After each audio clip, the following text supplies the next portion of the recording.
Former WWE Chairman Vince McMahon has responded for the first time ever to this Netflix documentary that is set to premiere that chronicles his life this week. We're going to take a look at precisely what Vince had to say, why he seems pretty upset by the documentary, and why you can expect the documentary to be pretty critical of the former head of WWE. And also more information about this documentary. We're going to preview it. How did it come together? Why is it coming out now? And what could be in it? All that and much more coming up right here in this video. So be sure to smash that thumbs up, subscribe, and hit that notification bell so you get notified whenever a new video is released. Okay, so many of you who've been following the news or the channel do know that Vince McMahon has been ousted from WWE. Over the last 2 years, it has been one of the biggest stories, not only in professional wrestling, but in sports or entertainment. The Vince McMahon hush money payment scandal has taken a life of its own. It is one of the few scandals throughout wrestling history that has legitimately bubbled its way into mainstream press. And for those of you who are wondering, the last time we saw something really this big, a controversy of this nature, make its way into the mainstream press was during the Chris Benoit tragedy and the weeks that followed that. And I'm not saying that those are equal in how horrible they are or anything like that, or even trying to comment on that. That is just from a media standpoint what we're seeing. Like, no one really paid attention to WWE. A lot of things got thrown under the rug pretty easily because it was WWE, but this is one of the few things that was actually able to break through, and that's why we are getting such an anticipated Netflix docuseries about Vince McMahon, and that's why we've been hearing these rumblings. So, if you're wondering, the docuseries is set to release on Wednesday, September 25th. If you are on the East Coast, you will be able to watch it at midnight your time. You will be able to watch it at midnight your time on Tuesday night. So Tuesday night, clock hits midnight, you're going to be able to see it. I believe it is 6 episodes long. They have countless hours of interviews of several people, including Vince McMahon himself. And for those of you who are wondering, well, why would Vince agree to this when he knew that this would happen? The reality is, that Vince did not know that the documentary was going to be coming out in this way, because the original plans for his documentary go as far back as like 2020. And this all kind of came together with WWE and Netflix kind of partnering on this with Bill Simmons. And as the controversy took on a life of its own and the reports got out there, and obviously Vince McMahon was ousted from WWE twice. Since then, WWE have pulled back from the actual documentary, but it did not change the fact that many of the interviews with prominent people from WWE, like The Rock, like Vince McMahon himself, like Triple H, and others, were already filmed back in 2022 before the scandal broke. And the reality is, we are going to get a good amount of information firsthand from McMahon and the people who were closest to him because of that. So that's kind of the background of the documentary. We'll talk about it more in just a sec, but let's talk about what exactly Vince McMahon had to say. So, in a recent statement that he posted on Twitter, of all places, which Vince has not been active on at all ever since he was ousted from WWE, he said, quote, "I don't regret participating in this Netflix documentary. The producers had an opportunity to tell an objective story about my life and the incredible business I built, which were equally filled with excitement, drama, fun, and a fair amount of controversy and life lessons. Unfortunately, based on the early partial cut I've seen, this doc falls short and takes the predictable path of conflating the Mr. McMahon character with my true self, Vince. The title and promos alone make that evident. A lot has been misrepresented or left out entirely in an effort to leave viewers intentionally confused. The producers use typical editing tricks with out-of-context footage and dated sound bites, etc., to distort viewers' perception and support a deceptive narrative. In an attempt to further their misleading account, the producers use a lawsuit based on an affair I ended as evidence that I am, in fact, quote unquote, Mr. McMahon. I hope the viewer will keep an open mind and remember that there are two sides to every story. That is Vincent Kennedy McMahon, former head chairman of WWE, ousted, of course, amid the trafficking and the trafficking scandal that was alleged by Janelle Grant. So, a lot of things to get into here. Obviously, as we noted earlier, these interviews with McMahon and others were done prior to the scandal really breaking and Vince being ousted in 2022. And product of that is, I think you are going to see in this documentary, many people speak fondly about Vince McMahon and very openly and positively about McMahon in a manner that I do not think you would see them speak about him today.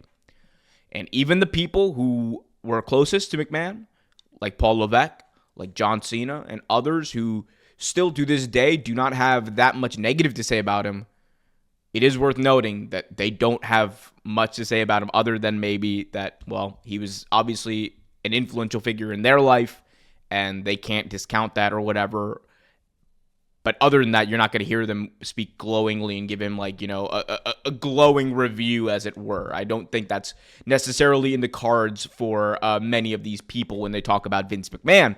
However, when we are talking about, the whole story, you cannot tell the story of Vince McMahon without this lawsuit, without the Janelle Grant story, without the many other controversies that have happened in WWE that I assume that some of them we're going to touch on. There were many that were previewed in that trailer that was released a couple of days ago, namely the Chris Benoit and Owen Hart controversies. I do think that with the Janelle Grant controversy and scandal, you are also going to hear about the Rita Chatterton allegation. I assume that you were going to hear about some of the other very shady and disgusting allegations that have happened backstage in WWE, which also include the Ring Boy scandal from the 90s that many wrestling fans don't talk about and don't know much about, however, was, and when you read the details of it, a pretty deplorable and disgusting thing that was allegedly happening in WWE at the time. But I do think when you were talking about a figure like Vince McMahon, who is at the center of power, not only in WWE, but professional wrestling for as long as he was, it's very difficult to tell that story without there being that controversy, without there being a point where he was corrupted by power. And I think that, where Vince says, the documentary's trying to peg me as Mr. McMahon and conflate Mr. McMahon with the guy, Vince McMahon, and all that kind of stuff. At the end of the day, it as much as I think there's problems with that framing, because, it doesn't absolve the Vince McMahon person, the human being, of the disgusting things that he allegedly did. It does not absolve him from his horrible business practices. It does not absolve him from the lives that he impacted and everyone that he hurt over the past 30, 40, 50 years. None of that is forgivable or excusable because he got lost in the sauce. But, and the important part of when you're talking about professional wrestling is, it definitely, I think, played a role, and not in the way that I think people think typically. It's not like one of those things where, oh my God, Vince McMahon became this famous on-screen character, and he lost himself in the Mr. McMahon character. I don't even think it's that deep. But when you're talking about professional wrestling, it is an art form and a craft that makes you put a bit of yourself, a piece of yourself in every character that you do. And it is so defining, and it defines you in many ways. When you have that kind of aura around professional wrestling, it's already there. But on top of that, in any work environment, when you are the boss, when you are the final boss, when you are the head of everything, and you are the guy who's the final say, who writes the checks, who does everything, who owns the company, it is very easy to be corrupted by that power. It is very easy for you to abuse that power. It becomes very easy for you to think that you are above not just the law, but you are above people, and you are above people's emotions, and you're above people's feelings, and you're above hurting people. That normal situations, normal stances, normal punishments do not apply to you. And I do think that when we're talking about Vince McMahon, like, that is a very real world example of how Vince McMahon may have got lost in the sauce and lost himself in the Mr. McMahon guy. And Mr. McMahon isn't necessarily the character in this case, but he is still the boss, right? So I think there's that. As far as the documentary and the docuseries itself, like I said before, it's supposed to be 6 episodes. I think it is going to follow a very typical, or look for it at least to follow a pretty typical Vince McMahon, a pretty typical Netflix docuseries kind of style. That being that it starts off, intro I think is going to be like a bunch of news clips about the story probably, and the downfall of Vince McMahon over the years, and then it's going to start with telling his life, build him up, and then it's going to go through all the different successes he had, failures, like the not the steroid scandal, that was kind of a success for Vince McMahon, but controversies, I should say, like the steroid scandal, controversies like the death of Brian Pillman, controversies like Owen Hart, controversies like Benoit, and then it's going to build up to him building WWE into the juggernaut that it is, and eventually his downfall with the hush money payments and those allegations against him.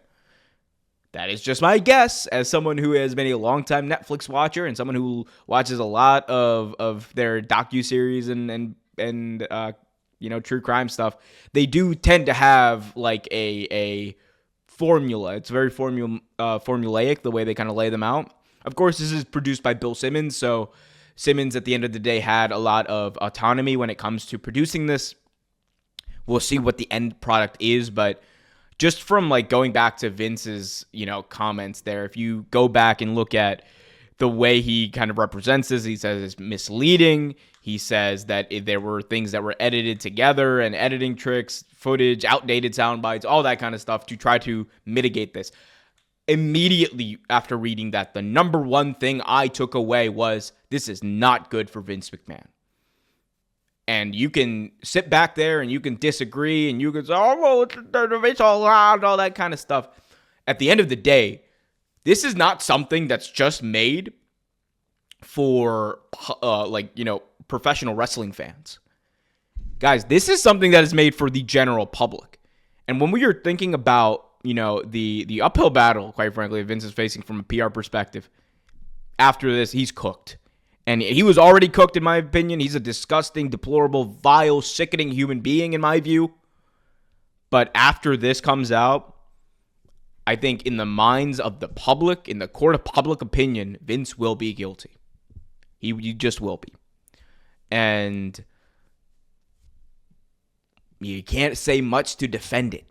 Because at the end of the day, this is someone who has a horrible track record when it comes to these allegations and these controversies. It's someone who is just proven to be someone who abuses his power, is a bully, has exhibited many of these qualities that you find in abusive people over the past couple of years, according to many stories and things that, even people around him have admitted. So I don't think there's going to be anything surprising, though. Again, if you're a wrestling fan, you're going to watch this. I think you're going to come out of it being like, well, I knew a lot of that stuff anyway. Maybe some of the insight about the Janelle Grant stuff is newer, but even then, Janelle Grant or her representatives were not interviewed for this docuseries, so how much are we actually going to learn? If you're someone who's been following this and has followed Vince's career, you're not going to be surprised by much, I think, in this documentary. Like I said before, this is made for more public consumption, non-wrestling fans. I think that's the goal here for Netflix. And I think a lot of them are going to be, very informed. But if you're a wrestling fan, you're going to be like, okay, I kind of knew all this stuff, but it is interesting to see it all packaged together. We will see what ends up happening. I will be coming out with a review video on the day that it drops. So if you're either too bored that you can't watch it, or you don't want to watch the docuseries, y'all know where to come over here. Or if after you watch it, you want like a nice like little bow on it, a little discussion, come here, youtube.com/Real Take Wrestling. I will be breaking it down from my perspective, episode by episode. So until then, we'll see what happens here. But Vince obviously very unhappy with the results of this docuseries, and another wrinkle in this story. We will see what happens, guys. Let me know in the comment section, though, what you guys think. What's your reaction? What are you most looking forward to hear about in this docuseries? I want to hear from you in the comments. Also, be sure to leave a thumbs up, subscribe, and hit that notification bell so you get notified whenever a new video is released.